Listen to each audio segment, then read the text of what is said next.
కృపా మాధుర్యమును బట్టి తండ్రి అయిన దేవుని యొక్క పరిశుద్ధ జనముగా గతించిన ప్రతి మాసములోను ప్రతి సమయములోను తన చిత్తములో మనలను ప్రవేశపెట్టి మానవునిగా సజీవునిగా మనందరను లెక్క చేసి తన ఆత్మతో మనందరినీ కప్పివేసిన ప్రతిపదికునికి మహిమ కలుగును గాక. ఆమేన్. గతించిన వారములో దేవుని యొక్క చిత్తాన్ని బట్టి మనము పరిశుద్ధ లేఖన భాగములోని సహించుట ద్వారా జీవ కిరీటమును పొందుకొను సంఘము సహింపును బట్టి పొందుకొని కొన్ని ఆత్మీయ దర్శనములను లేక ఆత్మీయ మేలులను గురించి జ్ఞాపకం చేసుకున్నా. అలాగున 4 దర్శనాలను మనము జకరియా గ్రంథములో పూర్తి చేసుకున్నాం. ఈరోజు 5వ దర్శనము ఏమిటి అంటే పరిశుద్ధ గ్రంథములో నుండి జకరియా గ్రంథం 4వ అధ్యాయము ప్రారంభము నుండి చదువుకుందాము. నాతో మాట్లాడుచున్న దూత తిరిగి వచ్చి నిద్రపోయి ఉన్న యొక్కనిని లేపినట్లు నన్ను లేపి నీకు ఏమి కనబడుచు ఉన్నది అని నన్ను అడుగగా నేను సువర్ణమయమైన దీపస్తంభమును దాని మీద యొక్క ప్రమిదను దీపస్తంభమునకు 7 దీపములను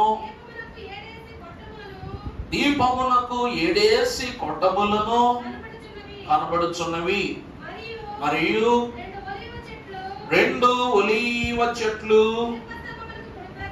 దీప స్తంభమునకు కుడి ప్రక్క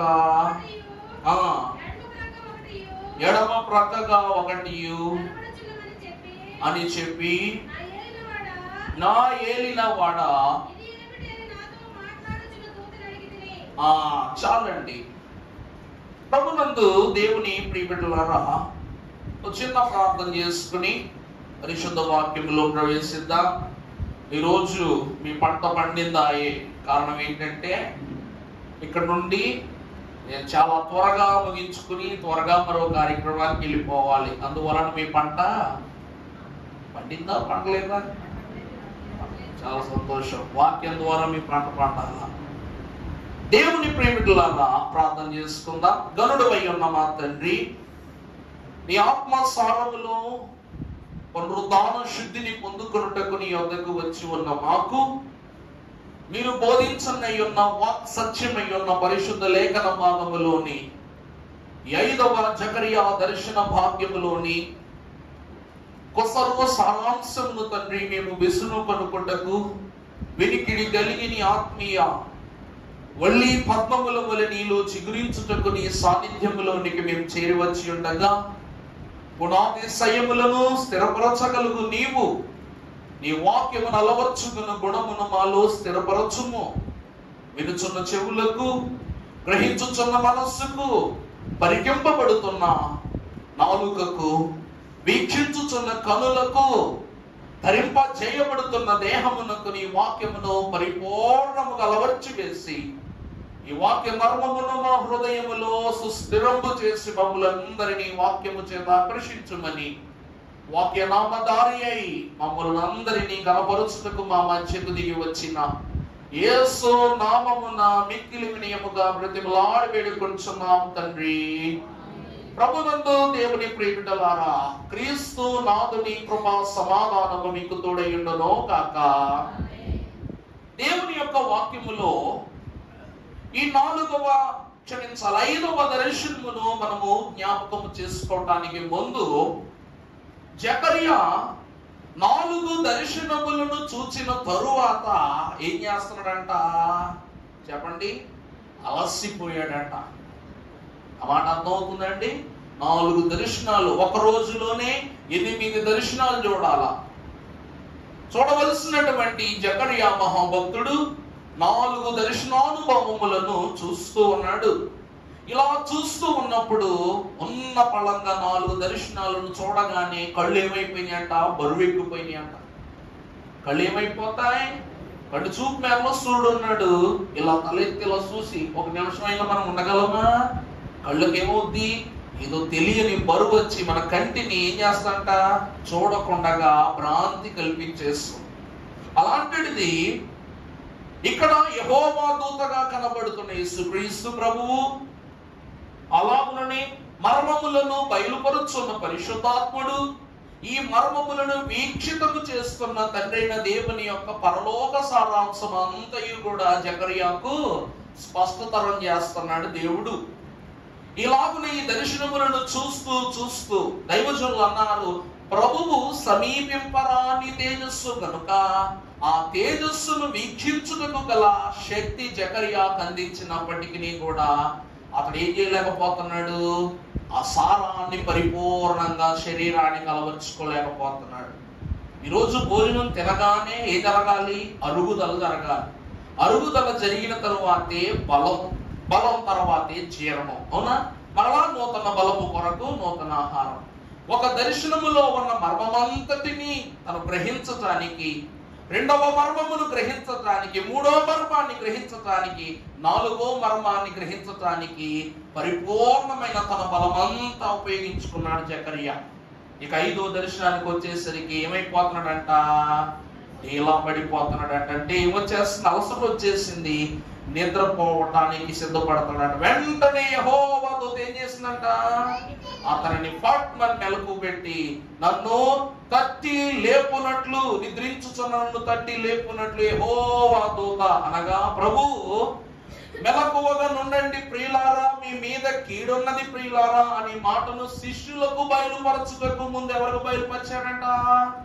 జకర్యాకు. అర్థమవుతుందండి? జకర్యాను భక్తులు ఏమంటారంటే పూర్ణ ప్రవక్త అంటారు.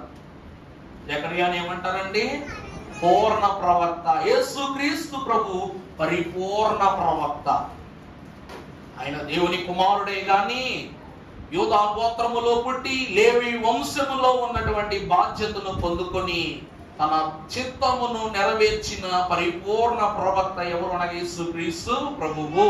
మరి జకర్యా ఎవరనగా తండ్రి అయిన దేవునితో కుమారునితో ఏక దినమంతయు భేటీ చేసి పరిపూర్ణ దర్శన వరాలను సంపాదించుకున్న సంపూజ్యుడు పూర్ణ ప్రవక్త ఎవరనగా జకర్యా.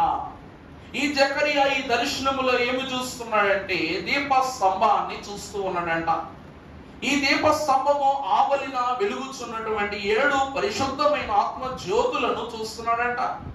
ఈ జ్యోతుల నడుమ అనగా కుడి వైపున ఎడమ వైపున ఏమున్నాయ్యా అంటే చెప్పండి? ఒలీవ చెట్లు ఉన్నాయి. దేవుని యొక్క వాక్యమును మనము గమనించినట్లయితే ఈ దర్శనమును పరమ భక్తులు ఏమంటూ ఉన్నారు అనగా ఈ ఇరువురు ఎలువ చెట్లు ఎవరు అనగా దేవుని యొక్క ధర్మశాస్త్ర ఉపదేశకుడై ఉన్న మోషేయును, మరి ఒకరు దేవుని ఆత్మ సంచార వరమును పొంది యెహోవా బలము చేత దేవుని పరిశుద్ధ పర్వతమైన హోరేబు యొద్ద అన్య దేవతలకు ఏక సమాప్తినిచ్చిన పరమ భక్తుడైన ఏలియా అన్నారు. ఈ రోజు మనము దేవుని వాక్యాన్ని చూస్తే దీప స్తంభమును గురించి ఇంకా పూర్తిగా వాక్యంలోకి మనం వెళ్ళం. ఇది 3 వారాలు నడిసే వాక్యమే. ఈ వాక్యములో ఈ 2 చెట్లను గురించి వివరించుచున్నప్పుడు భక్తులు దైవజనులు అన్నారంట, ఈ లోకములో విశ్వాసులను గురించి భక్తులను గురించి మాత్రమే కాదట, భక్తులను బాగు చేసినటువంటి చెట్లను గురించి కూడా దేవుడు వాక్యములో ప్రస్తావన చేశారు. అందుకే ఈ వాక్యమునకు భక్తులు పెట్టిన పేరు చెట్టుకు ఒక్కొక్క పాఠము, లేక చెట్టు నేర్పిన పాఠము. చెట్లు ఏం నేర్పిస్తాయంట? మనకు పాఠాన్ని నేర్పిస్తాయంట. మీరు ఎప్పుడైనా గమనించండి, ఎక్కడైనా ఎప్పుడైనా సరే చెట్లు ఎదగడాన్ని మీరు పూర్ణంగా గమనించగలరా? చెట్టు ఎదిగేటప్పుడు మౌనంగా ఎదుగుద్దట. దాని భూమిలో ఉన్న పునాదిని మౌనంగా దింపుతుందట, మౌనంగా ఎదుగుతుందట. అలాగే విశ్వాసులు కూడా దేవునిలో ఎలా ఎదగాలి? మౌనంగా ఎదగాలి. దేవునితో మాట్లాడే అనుభవమే ఒక చెట్టు నేర్పిన పాఠం.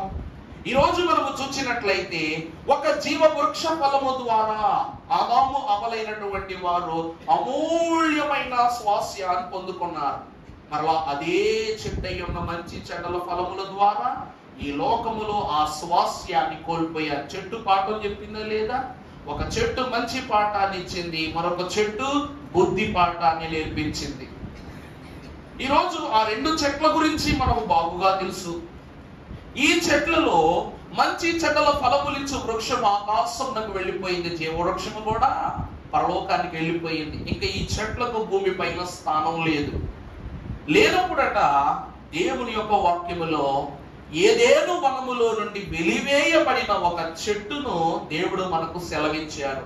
ఆ చెట్టు ఏమిటి అనగా అంజూరపు చెట్టు. దేవుడు వద్దు అన్నాడంటే వద్దంతే. వీళ్ళు పాపములు పడగానే ఏ చెట్టుకు రానటువంటి దుర్బుద్ధి అంజూరపు వృక్షమునకు ఎందుకు వచ్చింది? అది తన యొక్క ఆకులను కచ్చడములుగా చేసి ఆదాము అవలైనటువంటి వారికి ఇవ్వటాన్ని బట్టి వారు ఆ వస్త్ర దుస్తులు కింద వాటిని ధరించుకుని దేవుని యొద్దకు వచ్చారు. దైవజనులు అన్నారు, మర్మమయ్యున్న సత్యములను మరుగు చేయు నిమిత్తము అంజూరపు వృక్షము చేసిన దుర్నీతి గల క్రియలకు యెహోవా దేవుడు ఆగ్రహము పొంది దానిని వెలివేశారంట. చెట్టు కూడా ఏమైందంట?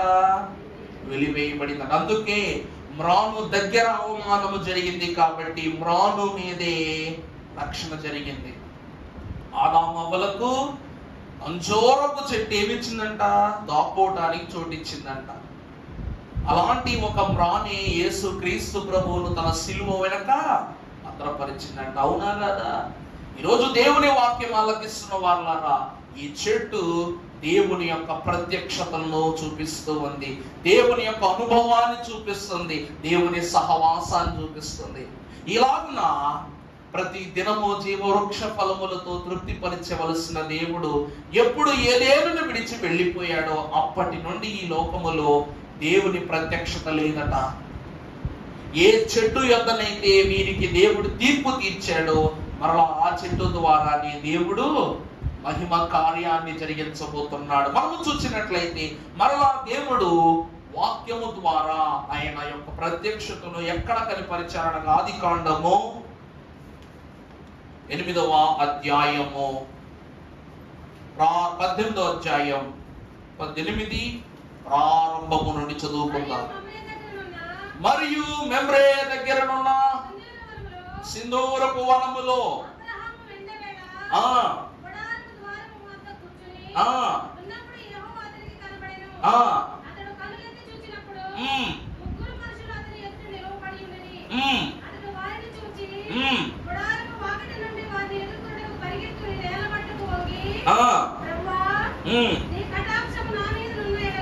నీ కటాక్షము నా మీద ఉన్న ఎడల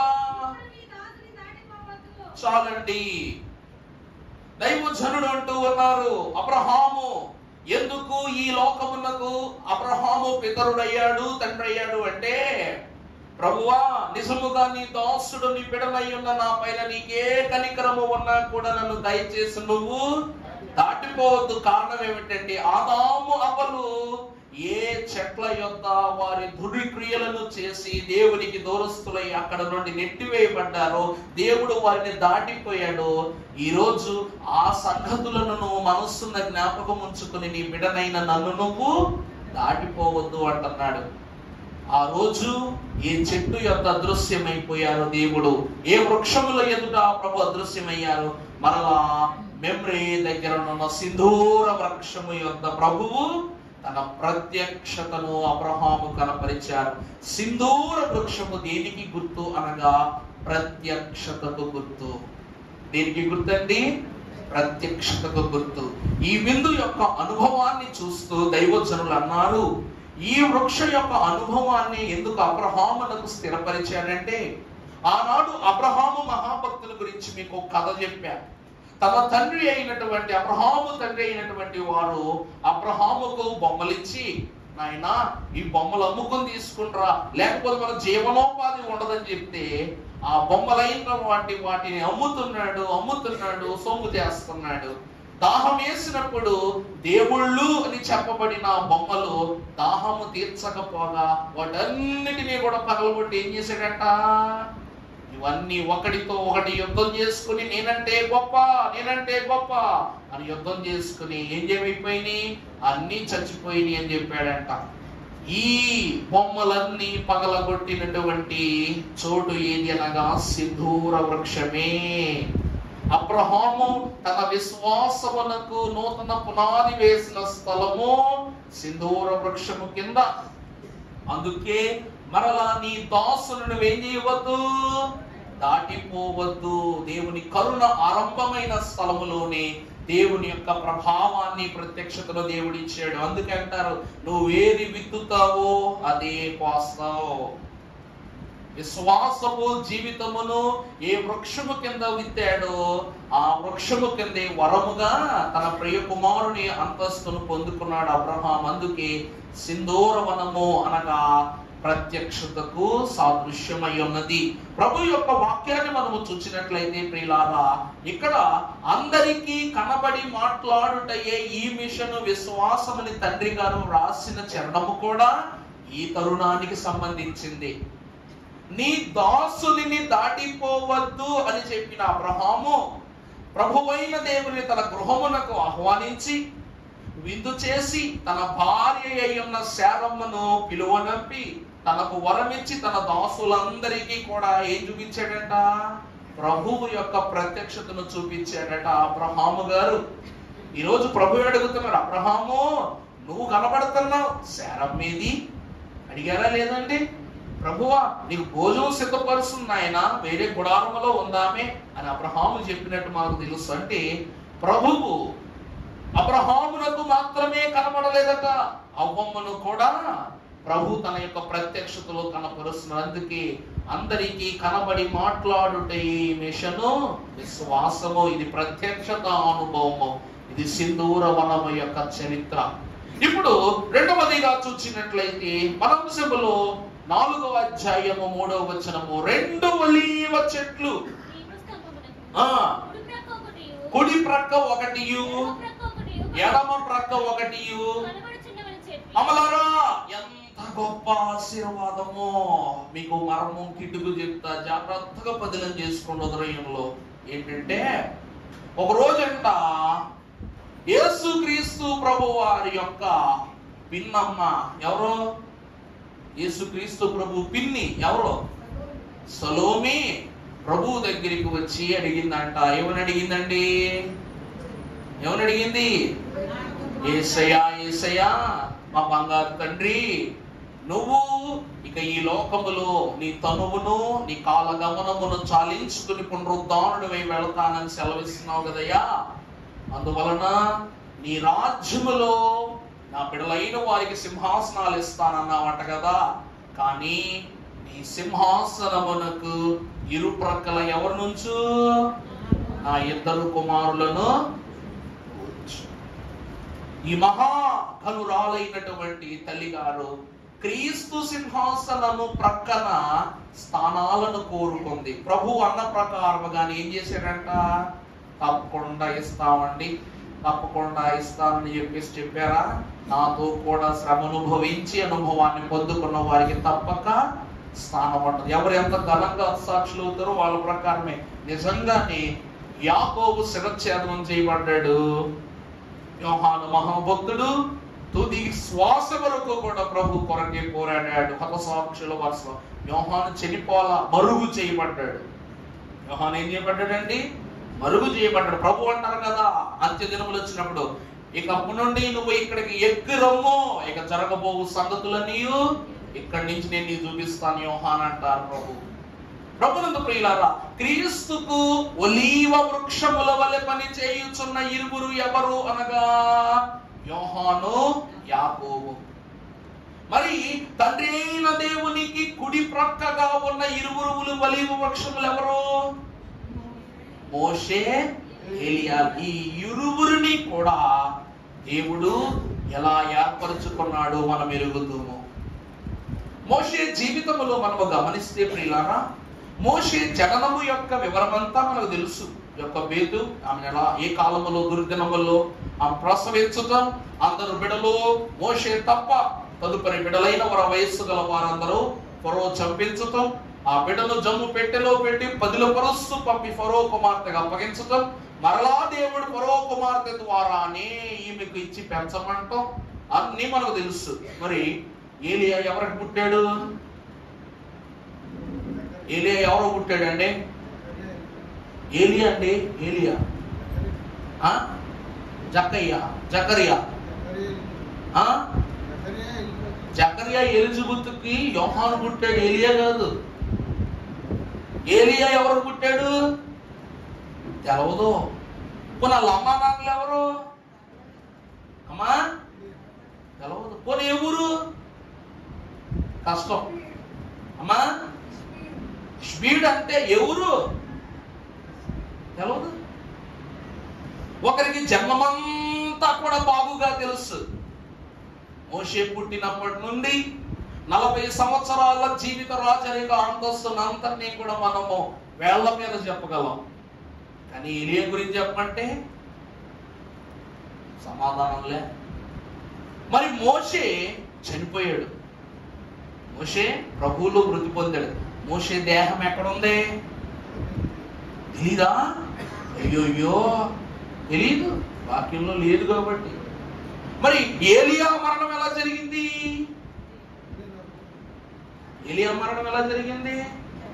సజీవ ఆరోహణుడై అగ్ని రథములు ఎక్కేసి వెళ్ళిపోయాడు, అందరి కళ్ళ ముందు వెళ్ళిపోయాడు. అంటే ఒకరికి జన్మము మరుగు, ఒకరికి మరణము మరుగు.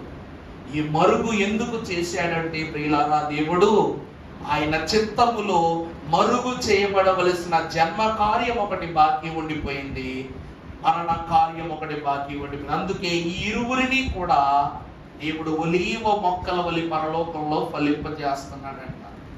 దేవుడు ఒకరిని ఉంచుకున్నాడు దగ్గర అంటే వాడితో చాలా పని ఉందని అర్థం. అర్థమైందన్నమాట. ఈ ఒలీవ మొక్క ఎంత ప్రత్యేకమైందంటే మీ గతంలో చెప్పా, చెట్ల యొక్క రాజు యొక్క అనుభవాన్ని చెప్పా. వాక్యం చదువుకుందాం పరిశుద్ధ గ్రంథముల నుండి. చదువునానా జకరియా 4:3 చదువమ్మా. దీపస్తంభమునకు కుడి ప్రక్క ఒకటి ఎడమ ప్రక్క ఒకటి చెప్పి, నా ఏలినవాడా. చాలండి. ప్రభునందు ప్రియులారా, రాజుల గ్రంథములో దేవుడు ఈ చెట్ల యొక్క అనుభవాన్ని గురించి తెలియజేస్తూ అతను అంటాడు, ఒక మర్మాన్ని ఉపమానాన్ని చెప్తూ, చెట్లన్నీ అట ప్రతి వారికి ఈ లోకములో రాజు ఉన్నాడు, మనము చెట్లము, మనకు రాజు ఉండాలి, ఆ రాజును మనం ఎన్నిక చేసుకుందామని తిరగడం మొదలు పెట్టాయట.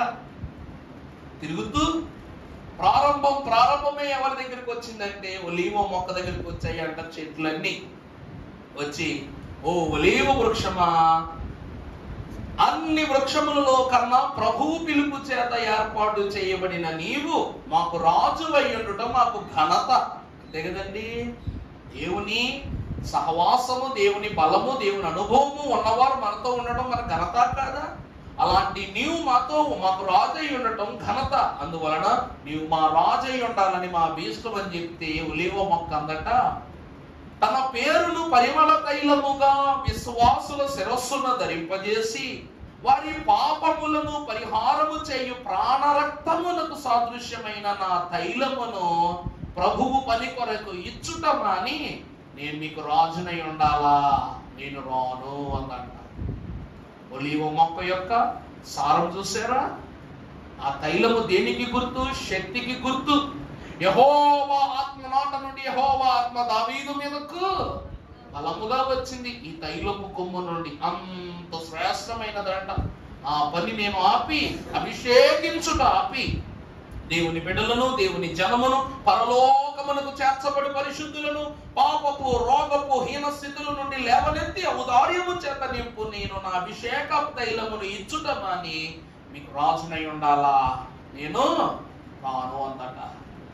తర్వాత రెండవది, ఒకరి తర్వాత నెక్స్ట్ క్యాండిడేట్ దగ్గరికి వెళ్ళాలి కాబట్టి ద్రాక్ష చెట్ల దగ్గరికి వెళ్ళిందట. ఓ నిజమైన ద్రాక్షవల్లి, దేవుని యొక్క ఏర్పాటులో జీవించుచున్నదానా, నీవు మాకు రాజు అయినట మాకు ఎంతో ఘనము.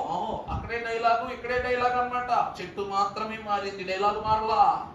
నువ్వు మాకు రాజు అయినట్టు మాకెంతో ఘనత అంటే అప్పుడు అదంతట తన పరిశుద్ధ రక్తముతో విశ్వాసుల రక్తములను పాపములను శరీరమును శుద్ధి చేయుటకు ప్రాణ రక్తం ఇచ్చిన ప్రభువు యొక్క పరిశుద్ధ రక్తమునకు సాదృశ్యమైన నన్ను ఏర్పరచుకున్న ప్రభువు నిమిత్తము ఈ ద్రాక్షరసం ఇచ్చుట మాని నేను మీకు రాజునై ఉండాలా.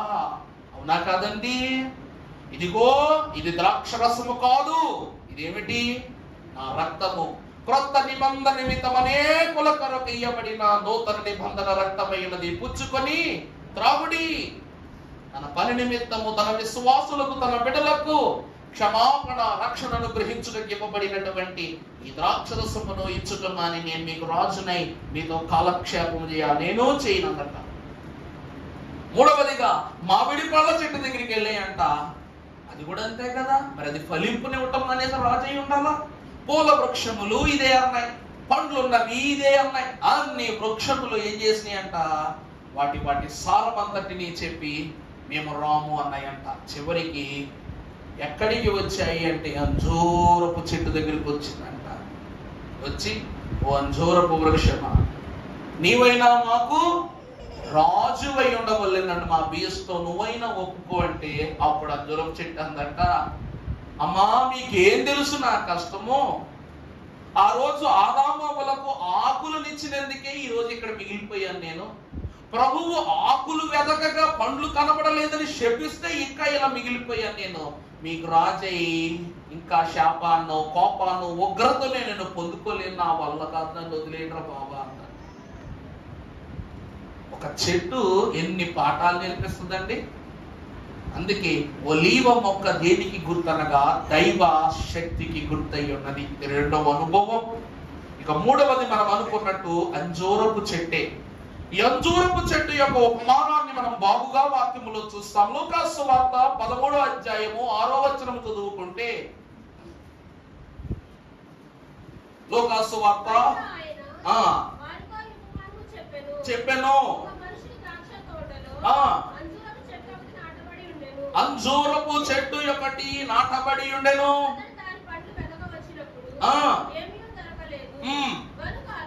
కనుక అతడు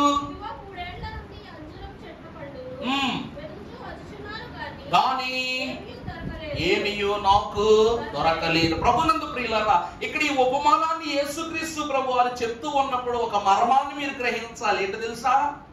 అంజూరపు చెట్టు యొక్క పళ్ళు వెతికింది ఎవరు చెప్పండి? అంజూరపు చెట్టు దగ్గరికి వెళ్ళి పళ్ళు వెతికింది ఎవరు? ఎవరు? మరి ప్రభువు చెప్పుతున్నటువంటి ఉపమానములో యజమానుడు వెతికాడని చూసారా మీరు? అంటే కుమారుడు వెతికినప్పుడు ఏం దొరకలేదు, పళ్ళు దొరకలా. ఇప్పుడు యజమానుడై ఉన్న తండ్రి కూడా అంజూరపు చెట్టు ఉపమానమును చెప్తున్నప్పుడు అందులో కూడా ప్రభువుకి ఏం దొరకలేదు, తండ్రికి ఫలములు దొరకలేదు. అప్పుడు కోపగించుకొన్న తండ్రి ఈ అంజూరపు చెట్టు నరికి వేయి అని అనగానే పనివాడు అడ్డము పడి, పనివాడు ఏం చేశాడంట? అడ్డము పడి, 1 సంవత్సర కాలము నాకు వ్యవధి నివ్వు, ఉండనివ్వు, అప్పటికి ఇది ఫలించలేకపోతే నేనే నరికి వేస్తా. గొడ్డలి చెట్టు అంచున ఉన్నదంట నరకటానికి. వాక్యమంటుంది ప్రియులారా, తండ్రి 3 సంవత్సరాల నుంచి వెతుకుతున్నాడంట, కానీ దీనికి ఏం దొరకట్లా. ఈ 3 సంవత్సరాలు దేనికి గుర్తనగా తండ్రి కాలము, కుమారుని కాలము, పరిశుద్ధాత్ముని కాలము. ఈ 3 సంవత్సరాల నుంచి వెతుకుతుంటే ఏం కనపట్లా మనకు? ఈ చెట్టు ఎవరు కాదమ్మా, స్వయంగా మనమే. అంజూరపు చెట్టు ఎవరండి? మనమే. ప్రభువు నువ్వు దేవునిలో బాగున్నావా, బలపడుతున్నావా, స్థిరపడుతున్నావా, ఘనపరచబడుతున్నావా లేదని ఎప్పుడు వచ్చి చూస్తున్నారు. దేవుడు ఆదాము అవ్వల యొద్దకు ప్రతి చల్లటి పూట వచ్చి ఎలాగైతే వారిని ఫలింపును చూసి ఆనందపడేవారో, మనము ఎదిగితే ప్రతి దినము ప్రభు మనం చూడడానికి వస్తారు. ప్రతి దినము మనం అనుకుంటాం ప్రభు నన్ను ఎప్పుడో రాకళ్ళు చూస్తాడని అనుకుంటాం. కానీ అది తప్పే తప్పు. క్షణము కూడా ప్రభువు దృష్టి మన మీదే ఉంది. మనం చెప్పాను ఉపవాస ప్రార్థనలో, యెహోవా దేవుని యొక్క కన్ను సమస్త సృష్టిని, సమస్త జనులను కూడా ఎలా చూస్తుందంట? ఏటగా చూస్తుందంట.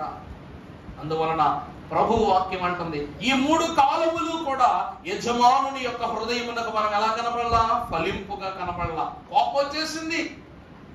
తండ్రి కాలం అవకాశం ఇచ్చింది, పాత నిబంధన అంతా అవకాశం ఇచ్చాడు, లేదు.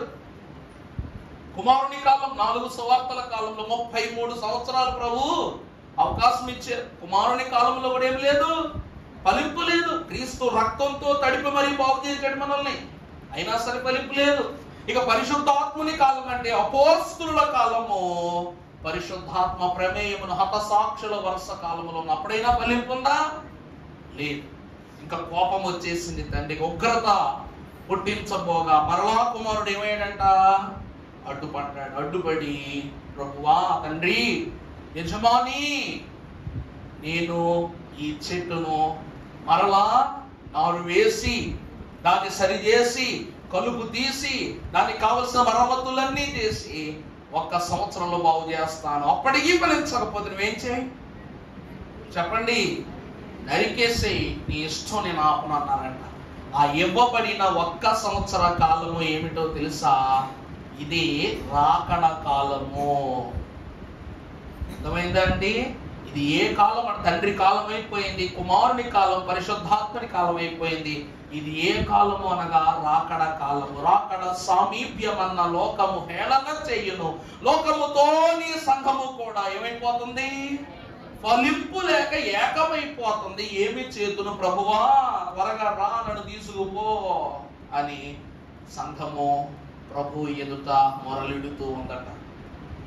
ప్రభునందు దేవుని సంఘమైన వాళ్ళారా, ఈ అనుభవాన్ని భక్తులు ఏమంటున్నారంటే ఇశ్రాయేలు కోల్పోయిన అనుభవం. ఇశ్రాయేలీ లేని వారు ఈ అనుభవాన్ని కోల్పోయారు. ఆ అనుభవాన్ని అంజూరపు చెట్టుతో పోలుస్తున్నారు.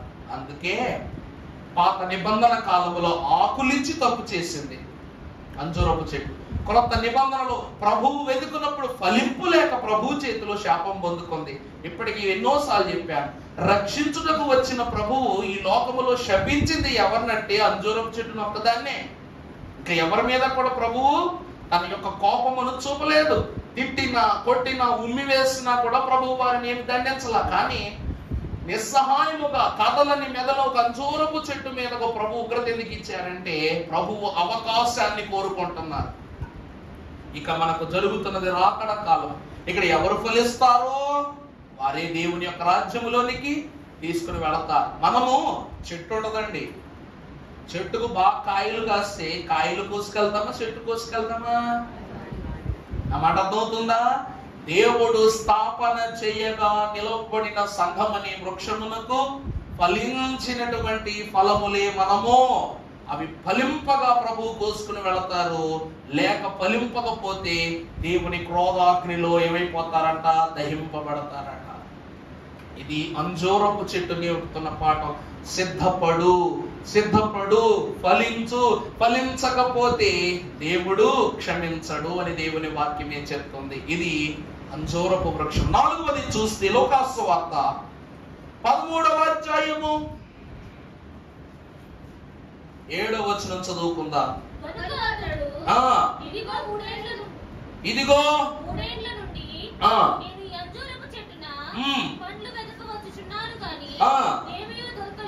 ఏమీ దొరకలేదు.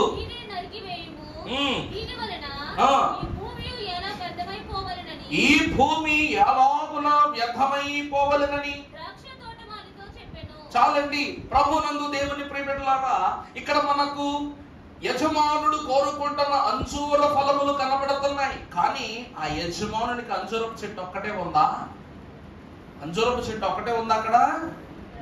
ద్రాక్ష తోట, విస్తారమైన ద్రాక్ష తోట స్థలంలో ఉంది, కానీ 3 సంవత్సరములుగా తన ఆలోచన మాత్రము అంజూరపు చెట్టు మీదే ఉంది. దేవుడు వాక్యం ఏమంటుందంటే, నా గొర్రెలను నా యొద్ద నుండి ఎవ్వరునూ అపహరించుకు వెళ్ళలేరు. ఒక గొర్రె అయినను తప్పిపోవుట దేవునికి ఇష్టము కాదు కనుక ఫలించుచున్న ద్రాక్షావళిని ఎంత సమృద్ధితో నింపుతున్నాడు ప్రభువు, ఈ అంజూర వృక్షము యొక్క ఫలింపు కొరకు కూడా అంతే నిరీక్షిస్తున్నారు. అసలు మనము చూస్తే ద్రాక్షారసం అంత గొప్పదా? ప్రభువు ద్రాక్షారసముని ఎందుకు కోరుకున్నారు? రక్తము వలె ఎరుపుగా ఉంటుంది కాబట్టి ఈ ద్రాక్షారసం ప్రభువుకు నచ్చిందా? మరి దేవుని యొక్క అంతస్తును చూపించే ఈ ద్రాక్షారసం యొక్క వైనాన్ని చూస్తే పరిశుద్ధ గ్రంథములో ద్రాక్షారసము దేనికి గుర్తనగా మత్తుకు గుర్తు. ద్రాక్షారసం దేనికి గుర్తండి? మత్తుకు గుర్తు, మత్తునీయతకు గుర్తు, మద్యానికి గుర్తు. ఆనాడు మనం చూస్తాం, నోవాహు సృష్టి అంతటిలోనూ నీతిమంతుడని ఏ సాక్ష్యాన్ని దేవుడు ఆది కాండంలో ఇచ్చాడో, 40 దినముల జల ప్రళయము తరువాత దేవుని బలిపీఠము కట్టి యెహోవాకు స్తుతి చెల్లించి నోవాహు మహాభక్తుడట చెడిన ద్రాక్షరసమును తాగేసి ఏం చేశాడంట? శరీరం మీద దుస్తులు కూడా లేకుండా దిగంబరిలా తాగి పడిపోయాడంట సముద్ర తీరాన. మరి దేవునికి ఎంత కోపం రావాలి? అప్పుడు తన 3 కుమారులైనటువంటి వారు షేము, హాము, యాపేతులైన వారు, వీరు 3 పరిగెత్తుకుంటూ వచ్చి తండ్రి అయినటువంటి వారు దిగంబరులై ఉన్నారు కనుక అని వస్త్రము కప్పడానికి తీసుకుని వస్తే షేము, హాము తండ్రి వైపు కూడా చూడకుండా తనకు వస్త్రం కప్పేస్తారు.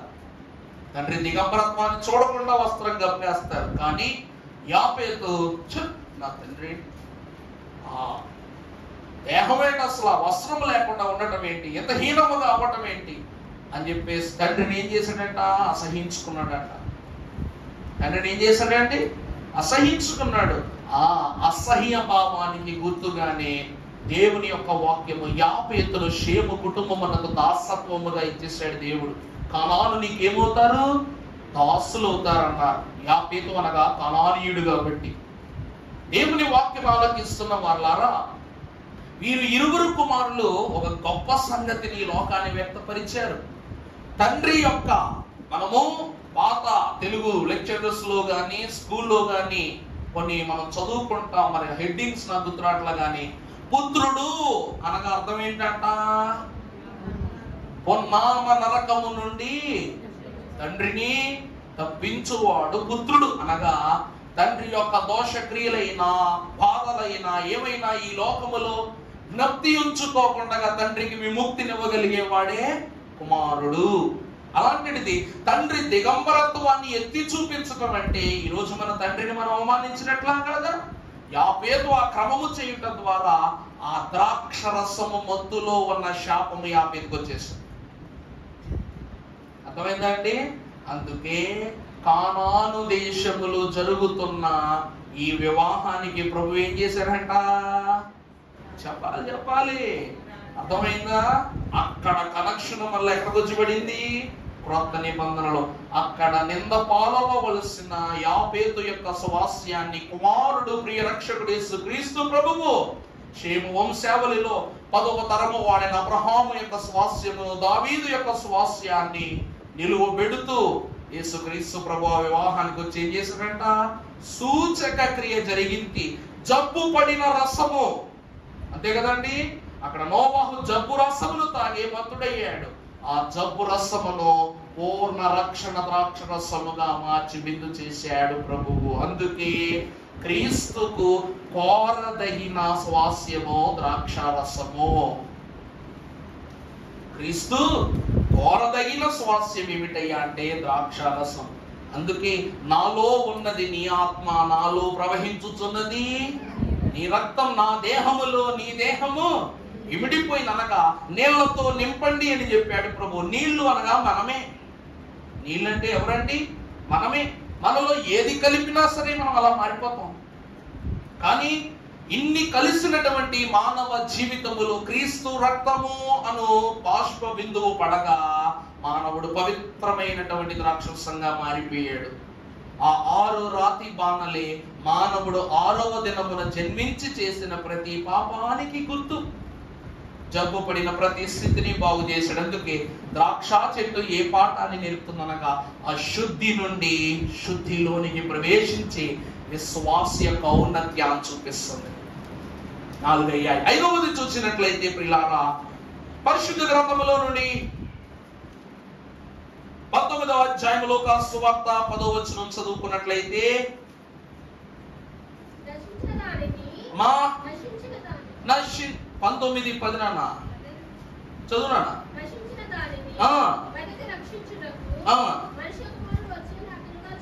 చెప్పెను, తాను యెరూషలేమునకు సమీపముగా నుండుటగాను దేవుని యొక్క రాజ్యము వెంటనే అగుపడుననియు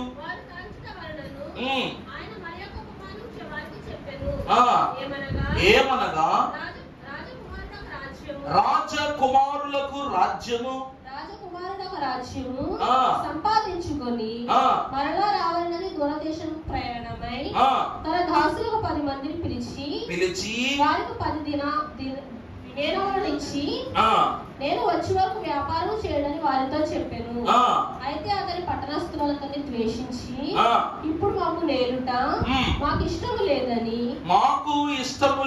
అతని వెనుక రాయబారము పంపిరి. చాలండి. ప్రభువునందు ప్రియమిత్రులారా, ఈ సారాంశం అంతటిని భక్తులు ఏమి అన్నారు అంటే మేడు చెట్టు యొక్క సారాంశము అన్నారు. ఎందుకంటే ఇక్కడ జరిగిన ప్రతి స్థితిలోనూ కూడా జక్కయ్య బ్రతుకు కనబడుతుంది మీకు. ఏమండి, అక్కడ చదవబడిన విషయాలు మీకు ఏం కనబడుతుంది? జక్కయ్య యొక్క జీవితం కనబడుతుంది. దైవజనులు అన్నారు, ఈ మేడి చెట్టు యొక్క సాదృశ్యతకు ఏ భక్తుడు ఘనంగా జీవించాడంటే యోసేపు. మేడి చెట్టు దేనికి సాదృశ్యం? ఎవరికి సాదృశ్యంగా ఉందంట? యోసేపు. నమ్మట్లా? కారణం ఏంటి తెలుసా? యోసేపు నువ్వు ఫలించడి కొమ్మ. యోసేపు నువ్వు ఎవరివి? ఫలించే కొమ్మ అని చెప్పాడు. కానీ మరి ఏ చెట్టు కూడా చెప్పాలి కదా, చెప్పాలో వద్దా? మేడి చెట్టు సాతానుకు చాలా ఆకర్షణీయమైన చెప్పాట. అందుకే యోసేపు జీవితంలో ప్రతి అడుగును కూడా సాతాను ఆకర్షించేసుకున్నాడు. అవునా కాదా? యోసేపు పుట్టడం ఇష్టం లేదు, పెరగటం ఇష్టం లేదు, అన్నలతో ఇష్టం లేదు. సహవాసమును బట్టి అమ్మకంలో, మాటలో, పాటలో, పనిలో, ప్రశ్నలో, సమాధానములో యోసేపు దగ్గరికి రానిచ్చారు అన్నలు అనవల. తమ్మునిని చంపుటకు సైతము వెనకాడకుండగా తనను ఐగుప్తుకు అమ్మేశారు. పోనీ ఐగుప్తుకు వెళ్ళి చెరసాలలోనైనా మనశ్శాంతిగా ఉంటాడప్పని, అక్కడ మనశ్శాంతి లేదు. పొతీఫరు మహాభక్తుడికి అమ్మేస్తే ఆ మహానుభావుడు ఇంట్లో పెట్టుకుని నమ్మకంగా చూసుకుంటే తన భార్య ఏం చేసింది?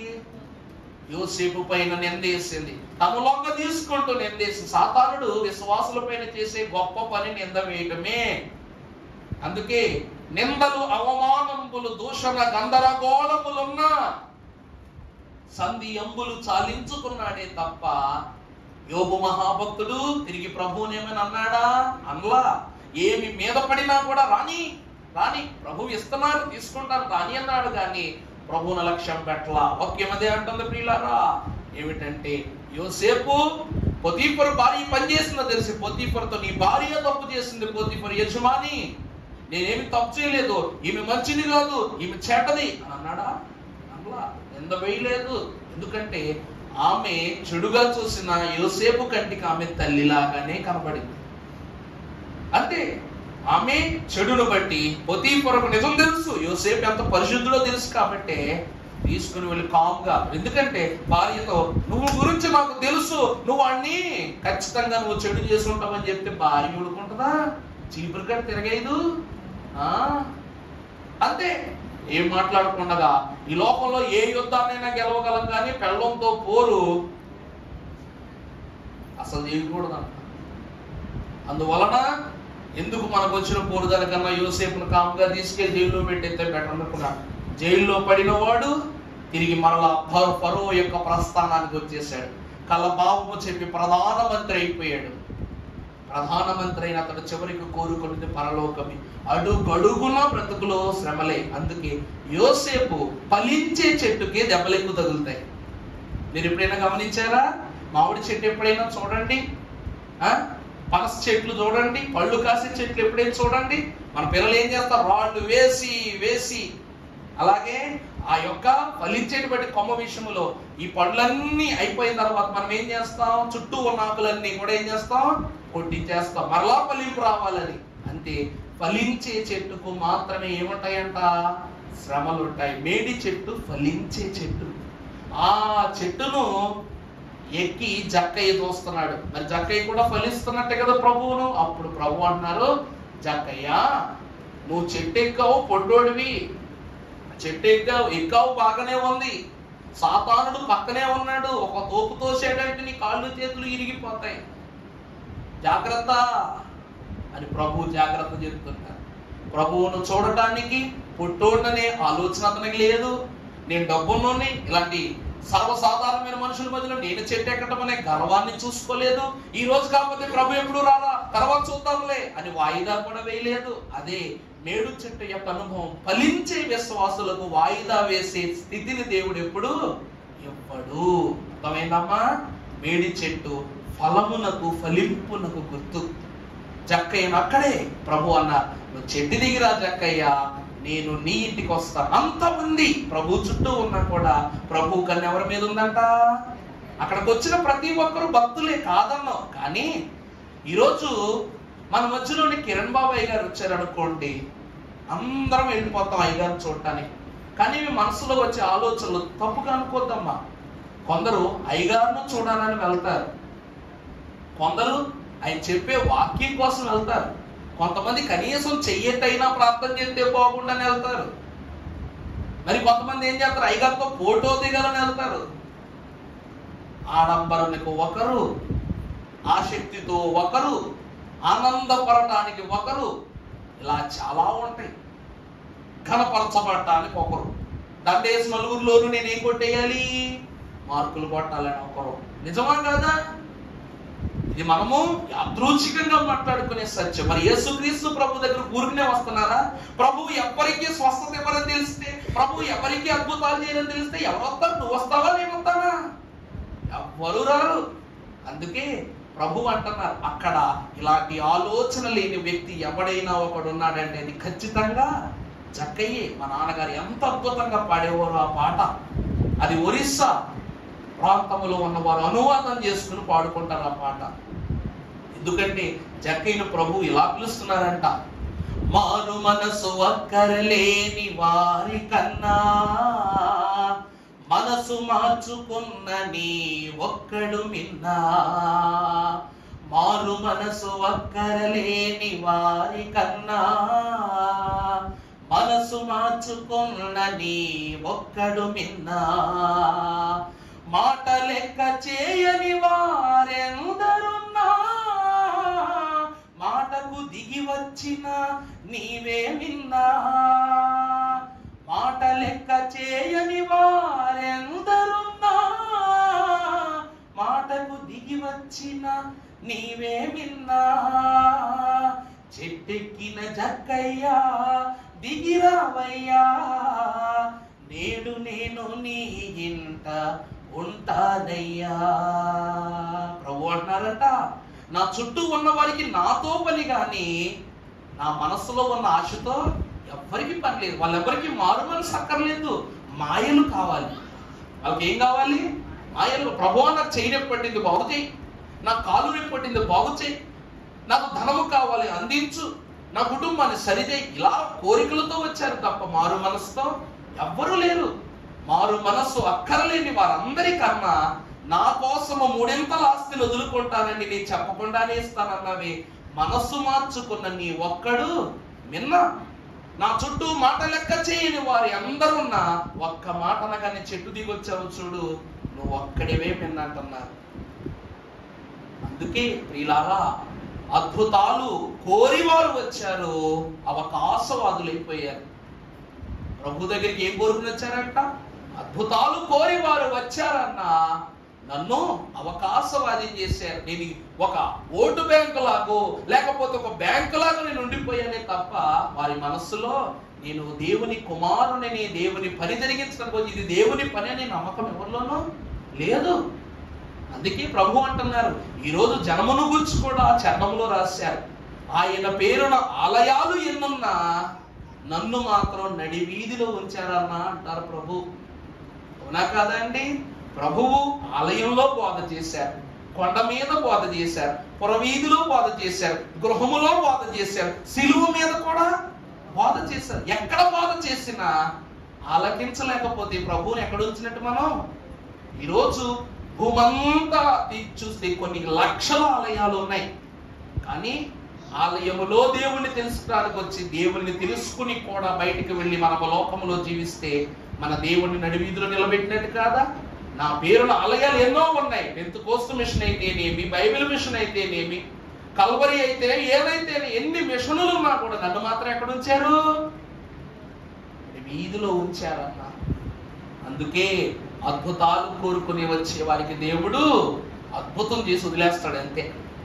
కానీ ప్రభువా నువ్వు ఉంటే చాలు. అందుకే అయ్యగారు అంటున్నారు, ఎవరు కావలే నాకెవరు కావలే, ఎవరు కావలే నాకెవరు కావలే, యేసు తప్ప బ్రతుకునందు ఎవరు కావలే, యేసు తప్ప బ్రతుకునందు ఎవరు కావలే, నన్ను అందరూ అన్ని విడచినా, నన్ను అందరూ అన్ని విడచినా, ఎన్నడునో విడువనట్టి యేసే కావలే, ఎన్నడునో విడువనట్టి యేసే కావలే. అదే ప్రభు చెప్తున్న సత్యము, జక్కయ్య మనసులో చేరిన మర్మము. నన్ను లోకం విడిచిపెట్టినా కానీ ఈయన నన్ను విడిచిపెట్టడు. అందుకే ప్రభు అన్నారు, జక్కయ్య నేడు నేను నీ ఇంటికి వస్తాను, నా దగ్గర రావడంగా నేనే వస్తానన్నారు, నీ ఇంటికి రక్షణ నేను తెస్తాను. ప్రభువు జక్కయ్య కోసం ఇక్కడికి వచ్చారు, కానీ జక్కయ్య హృదయములోనికి ఎప్పుడో వచ్చేసారంట. ఆ హృదయంలోనికి వచ్చారు కాబట్టి ఏది జక్కయ్య కాటంగా. అప్పుడు వాళ్ళందరూ అనుకుంటున్నారు, ఈయనకి ఎంతో స్తుతి చేస్తాం, మమ్మల్ని పట్టించుకోకుండా మమ్మల్ని హింసించు తింటున్నాడు, ఆయన ఇంటికి వెళ్తున్నారని. కానీ వారికేం తెలుసు జక్కయ్య విషయంలో ప్రభు ఏ ఆలోచనతో ఉన్నారు, ప్రభు నిమిత్తం జక్కయ్య ఆలోచనలో ఉన్నాడని. అందుకే ప్రియులారా, భక్తి చేసేటప్పుడు భక్తుడైనా రిక్తుడైనా కూడా వానిని గురించి ప్రభు ఎలా ఆలోచిస్తున్నారో మనకి ఏమీ తెలియదు. వాడు ఒక్కసారి కూడా మోకరించినోడు కావచ్చు, కానీ ప్రభువు వారిని ఎలా చూస్తున్నారన్నది గ్రహించాలి మనము. ప్రార్థన రాని వాడని చిన్న చూపు చూడొద్దు, నేను నల్లని దానని చిన్న చూపు చూడొద్దు, నేను ఫలించుచున్న దానిని అంటదు వాక్యంలో, పరమగీతంలో వధువు. ఈ వధువు ఫలించే కొమ్మ, యోసేపు వలె. శ్రమ వచ్చింది కదా నాగిపోదు, శ్రమలు అనుభవిస్తుంది కదా అని తన జీవితం విరమించుకోదు. అందుకే మేడి చెట్టు దీన్ని గుర్తంట ఫలింపుగా గుర్తు ఎదుగుతూనే ఉంటది ప్రభువులో. ఇది దాని అంతస్తు. తర్వాత మనం చూసినట్లయితే ఇక రెండు ఉన్నాయి, ముగించుకొని ఈ యొక్క వర్తమానం పూర్తి చేసుకుని పరిశుద్ధ గ్రంథంలో నుండి రాజుల మొదటి గ్రంథం 5వ అధ్యాయము 5వ వచనం చదువునా.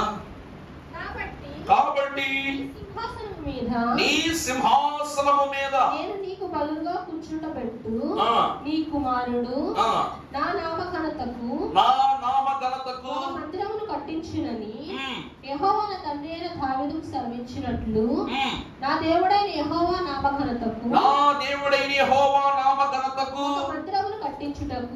మందిరమును కట్టించుటకు ఉద్దేశము గలవాడనై ఉన్నాను. చాలండి ప్రియులరా, ఇక్కడ తండ్రి అయిన దావీదు ప్రభువుకు ఒక గొప్ప మందిరం కట్టాలనుకున్నాడంట. ఇది ప్రభువు చెప్పలేదు, దావీదే అనుకున్నాడంట. అనుకుని తనకు తన ఆలయ మందిర నిర్మాణమునకు కావలసిన గొప్ప కళాకారులను, పరిశుద్ధమైనటువంటి స్వచ్ఛమైన బంగారమును, ఏలికలోను ఎంపికలోను వెనుదగ్గరటువంటి నాణ్యమైన ఎత్తడిని, పలుమైనటువంటి బలిష్టమైనటువంటి ఈ యొక్క కూలి వారిని, పని వారిని ఏర్పరచుకుని మంచి కలప తీసుకొచ్చాడంట. తీసుకొచ్చి ఆరంభించడానికి అన్ని సిద్ధపరచుకున్నప్పుడు ప్రభు అయిన యెహోవా, దావీదు, నేను నీ చేత నా మందిరమును కట్టించుకున్నట్టు నేను ఏం చేయటంలే, నేను ఇష్టపడటం లేదు. నీ కుమారుడయ్యున్న సొలొమోను ద్వారా నా మందిర నిర్మాణమును నేనే దగ్గరుండి జరిగిస్తానని ప్రభు అన్నారు. ఈ మాటను నమ్మి విశ్వసించి దేవుడు చెప్పిన దాని ప్రకారము దేవుడు ఏమన్నారో తెలుసా? దావీదు ప్రభు మాట విన్నాడు కాబట్టి సొలొమోనుకు ఈ భాగ్యాన్ని అనుభవంగా ఇచ్చాడంట. కానీ ఇదే మాట బాబేలు గోపురం కడుతున్నప్పుడు ప్రభు చెప్తే విన్నారా? అందుకే దైవజనులు అన్నారు, యెరూషలేము మందిరము వధువుకు గుర్తయితే చెడిన బాబేలు గోపురము వేశ్యకు గుర్తంట. ఇది ప్రకటన గ్రంథములో మహావేశ్యను గురించినటువంటి వివరమును చూపిస్తున్నప్పుడు వధువుకు వేశ్యకు అన్నటువంటి వృత్తాంతమును చూపిస్తుంది. అందుకే మీకు చెప్పాను అంశములో వధువుగా మారిన విధవా అనే వాక్యం చెప్పాను లేదా? అదేమిటంటే చెడిన వారు గలిబిలి గొలిగిన ఒకప్పుడు సిన్యారు బాబేలు కట్టడమును కట్టున్నప్పుడు పలుకు భాషలన్నీ అప్పుడు ఒకటిగానే ఉన్నాయి. కానీ ప్రభువు చెదరగొట్టగా పలు విధములైన భాషలుగా వాళ్ళు చీలికైపోయారు. వాళ్ళు నలుదిశలకు వెళ్ళిపోయారు. మరలా ఎక్కడ కలుసుకున్నారంట? కల్వరి పైననే మరలా కలుసుకున్నారంట. అందుకే ఎంత గొప్ప బొబ్బ పుట్టేనో దానితో రక్షణ అంతయు. బొబ్బ అనగా అరుపు. బొబ్బ అంటే ఏంటండి? అరుపు. ఆ ఒక్క కేకతో అంతా ఏమైపోయింది? సమాప్తమైపోయింది. అందుకే ప్రభునందు ప్రియుల వాక్యం అంటూ ఉంది, ఇక్కడ ఈ సొలొమోను దేవుని ఏర్పాటు ద్వారా మందిరమునకు కావలసినవన్నీ తన తండ్రి దావీదు సమకూరిస్తే, తర్వాత చదువునానా, లెబానోనును దేవదారు ప్రాణులను అర్పించుటకై రాజైన హీరాము యొక్క ఏలుబడిలో తన ప్రాంతమునకు బహుశ్రేష్టముగా ఫలించుచున్న ఈ హీరాము యొక్క దేశము కొండ నడుమన సహవాసము చేస్తున్న కొండ ప్రాంతము.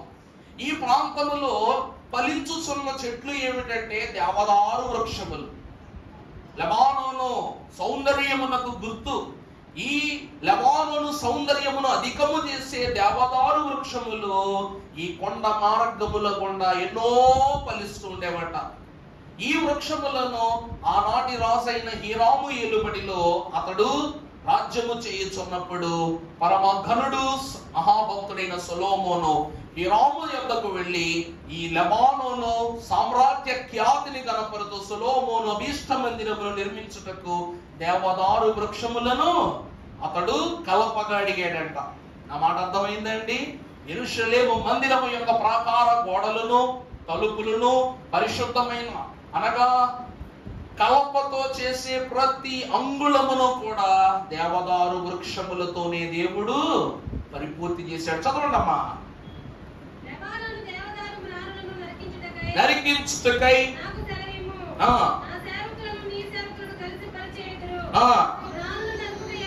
రాణును నరుకుడయందు ఎవ్వరూ లేరు. నీ ఏర్పాటు చప్పున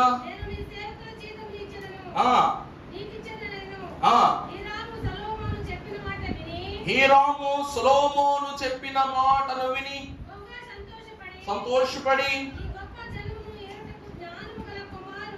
ఈ గొప్ప జనమును ఏలుటకు జ్ఞానము గల కుమారుని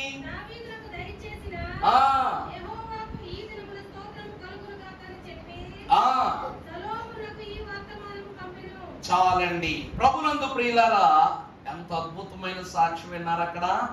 ఈ జ్ఞానము కలిగిన కుమారుని దావీదు దయచేసిన దావీదునకు ఈ అంతస్తునకన్నిటికి నీ కారకుడై ఉన్న యెహోవాకు స్తోత్రములు చెల్లిస్తున్నాడు. అంటే నా ప్రాంతములో పండుచున్నటువంటి దేవదారు వృక్షములు యెహోవా జ్ఞానము చేత అవి తన మందిర నిర్మాణానికి ఏర్పరచబడ్డాయి. అంటే నేను ఎంత గనుణ్ణి, నేను ఎంత పరిశుద్ధుడిని.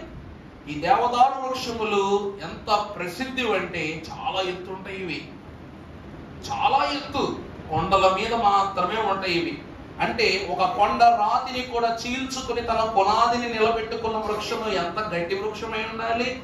మనము చెట్టుకో పాఠం అనే వృత్తాంతం చూసి చెట్ల రాజు యొద్దకు వెళ్ళినప్పుడు ఒక రోజు తుమ్మకర్ర అంటది, నా కోపానికి దేవదారు వృక్షాలు కూడా కవిలి బూడిదైపోతాయి అంటది అనమాట. అంటే మనిషి కోపం ఉగ్రరూపం, మనిషి కోపం వస్తే ఉగ్రరూపం. కానీ కుక్క చూస్తే పారిపోతాం, కుక్క పిల్ల చూస్తే పారిపోతాం. ఎంత కోపంగా ఉన్నప్పుడు పిల్లి మీద అడిందనుకో వావ్ అంటాం అనమాట. ఎట్టగా అంతే కదండి. విచిత్రం విచిత్రం. ఎంత భయంకరంగా కోపగించుకొని ఓ అనుకుంటావు, కానీ తక్కువని కరెంటు పోయిందనుకో నీలో ఉన్న అసలుడు బయటకు వచ్చేస్తాడు, పీలుకోడు బయటకు వచ్చేస్తాడు. అలాంటి మానవుడంట దేవదారు వృక్షాలను ఏం చేస్తాడంట, ఈ తుమ్మకర్ర ఏం చేస్తాడంట, దహించేస్తాడంట. తుప్పల్లో ముళ్ళ గచ్చ పొదల్లో పెరుగుతున్నది కొండ బీటలను సైతము సారము చేయగలిగి దేవదారు వృక్షాలను పికిలించవేస్తున్నాడు. అందుకే అంటున్నారు, దేవదారు వృక్షములతో నిర్మాణము చేసిన సొలొమోను మందిరమును దేవుడు ఈ స్థలము వరకు కూడా అంత సుస్థిరంగా ఉంచాడు. దేవదారు వృక్షములు దేనికి గుర్తనగా అలంకరణకు గుర్తు, పటిష్టతకు గుర్తు, ఘనతకు గుర్తు. ఇవి ఏ వృక్షం? దేవదారు వృక్షం, లెబానోనులో మ్రాను. ఇక చివరిది ఏమిటి అంటే ప్రియులారా, ఖర్జూరపు వృక్షము. చివరిది ఏంటండి? ఖర్జూరపు వృక్షము. పరిశుద్ధ గ్రంథములో కీర్తన గ్రంథం 92వ అధ్యాయం 12వ వచనం మనం చదువుకున్నట్లయితే, నీతిమంతుడు ఖర్జూరపు వృక్షము వలె లెబానోను మీద దేవదారు వృక్షము వలె వారు ఎదుగుదురు. యెహోవా మందిరములో వారు నాటబడిన వారై వారి దేవుని ఆవరణములో వర్ధిల్లుదురు. నాకు ఆశ్రయ దుర్గమై ఉన్న యెహోవా యథార్థవంతుడనియు లేదనియు వారు ముసలితనమందు ఇంకా చిగురు పెట్టుచుండు సారము కలిగి. అమ్మలారా, దేవుని ప్రియబిడ్డలారా, ఇప్పుడు మనకు ఈత చెట్ల గురించి, ఖర్జూరపు చెట్ల గురించి బాగా తెలుసు. అయ్యారండి, మా ఇంటి వాకిట్లో మన ఖర్జూరం కాదు, మనకి ఈత చెట్లే. మా ఇంటి వాకిట్లో ఈత చెట్టు ఉందన్న వాళ్ళు ఎవరైనా చేస్తారా? ఉండదా? మరి ఆ పండ్లు చాలా ఔషధం, బలం. కానీ ఆ చెట్టుని ఎక్కడ పెట్టాం? మనకు మట్లాది వారం రోజు తప్ప ఆ చెట్టుతో మనకు పెద్ద పని ఉండదు. కానీ ఆ వృక్షము మన గృహం మీద ఒకవేళ మొలిస్తే నేను బతకనిస్తానన్న వాళ్ళు ఎవరైనా ఉన్నారా? బతకనేమో. కారణం ఏంటంటే దాని ముండ్లు ఎంత పదునుగా ఉంటాయి అంటే భయంకరమైన నొప్పినిస్తాయి. కానీ దేవుని యొక్క వాక్యము ద్వారా దేవుడు తన బిడలైన వారిని లోకానికి దూరంగానే పెంచుకుంటాడంట. ఆ మాట అర్థమైందండి? ఈత చెట్టు సమాజమునకును చెట్లన్నిటికీ దూరంగా ఎలా పెరుగుతుందో అలాగనే దేవుడు తన బిడ్డలను కూడా లోకమునకు దూరంగానే పెంచుతాడు. అందుకే లౌకికులకు లేని మోక్ష భాగ్యమిచ్చినావో తండ్రి, నీకు ఏమి ఇవ్వగలను అని అంటూ ఉన్నదంట ఈ ఖర్జూర వృక్ష స్థానములో ఉన్న సంఘము. లౌకికులకు అంటే అర్థము అది ఫలించుచున్న కొమ్మ. ఏమండి? ఖర్జూరపు వృక్షము ఫలించుచున్నది, ఆహారమునిచ్చుచున్నది. దేవుని సన్నిధిలో మండలాది వారమున యూదుల రాజును ప్రకటితము చేయుటకు అవసరమైన తన యొక్క కొమ్మలను విరిచి మనకిచ్చినది. అయినను కూడా అది మన గృహము ఎదుట ఉండుటకు మనం ఏం చేయట్లా? ఇష్టపడట్లా. అందుకే లౌకికులకు లేని మోక్ష భాగ్యమిచ్చినావు తండ్రి. ఆ చెట్టుకు దేవుడు ఏమిచ్చాడంట? భాగ్యాన్ని. ఈరోజు ప్రియులారా, నీ ఇంట్లో నువ్వు ఎలా ఉన్నా కూడా నువ్వు ఖర్జూర వృక్షం అంటోడివే. కారణం, యాకోబు కుటుంబమునకు 70 మంది కుటుంబమునకు సాక్ష్యంగా ఏతాములో దేవుడు ఎన్ని చెట్లు ఇచ్చాడు? 70 ఈత చెట్లు ఇచ్చాడు. ఇచ్చాడా లేదా? అది ఏతాము అనగా సరిహద్దు. చెప్పానా లేదా? ఊరికి సరిహద్దు. ఆ యెరూషలేము ప్రాంతమునకును ఐగుప్తు దేశమునగా రామశేషునకు సరిహద్దు దేశమేనగా ఏతాము. ఆ సరిహద్దున 12 నీటి బొగ్గలను ఇచ్చాడు. వంశానికి గుర్తుగా 70 ఈత చెట్లు ఇచ్చాడు, కుటుంబాలకు గుర్తుగా. అంత మాత్రమేనా? వాక్యంలో చూస్తున్నాం. నిర్గమకాండం 16వ అధ్యాయం 27వ వచనం. నిర్గమకాండం 16:27. అమ్మా అట్లు జరిగేను. దానిని కూర్చుకుని వెళ్ళగా తనకేమీ దొరకకపోయెను. అమ్మా తల్లి 16:27. ఆ తర్వాత చదువు ఒక మాట. మీరెన్నాళ్ళ వరకు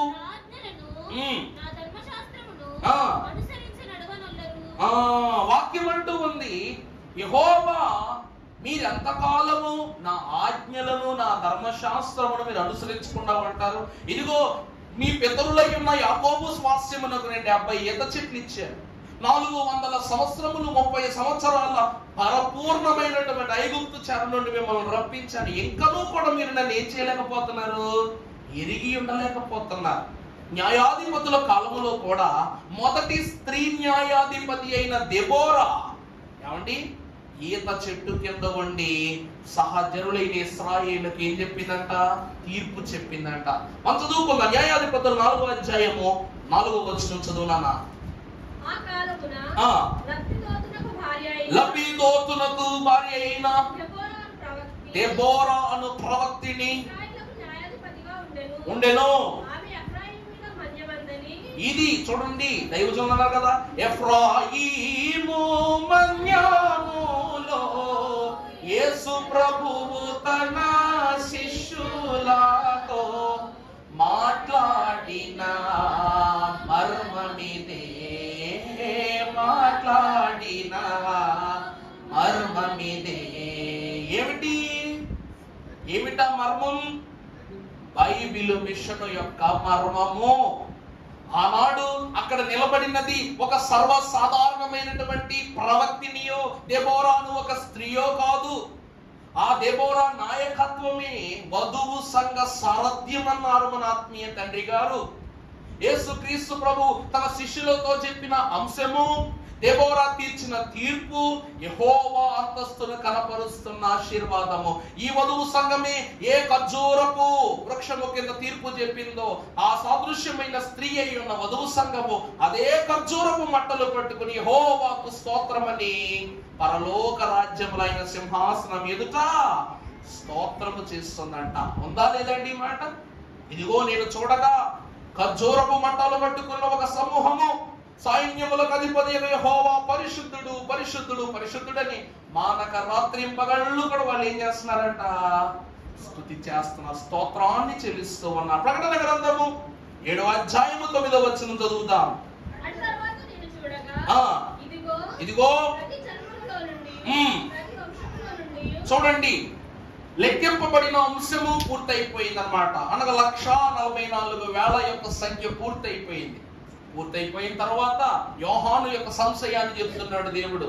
యోహాను, నువ్వు అనుకుంటున్నావు కదా నా వంశములో నుండి ఎంతమంది పరిశుద్ధులు వస్తారు అని అడిగావు కదా. చూడు, యోధా వంశములో నుండి 12,000 మంది వస్తే, కానీ ఈ గోత్రములన్నిటిని మించి ప్రతి వంశములో నుండి నేనేమని వెలికి తీస్తాను? చదువునన్నా. ప్రతి జనములో నుండి, ప్రజలలో నుండి,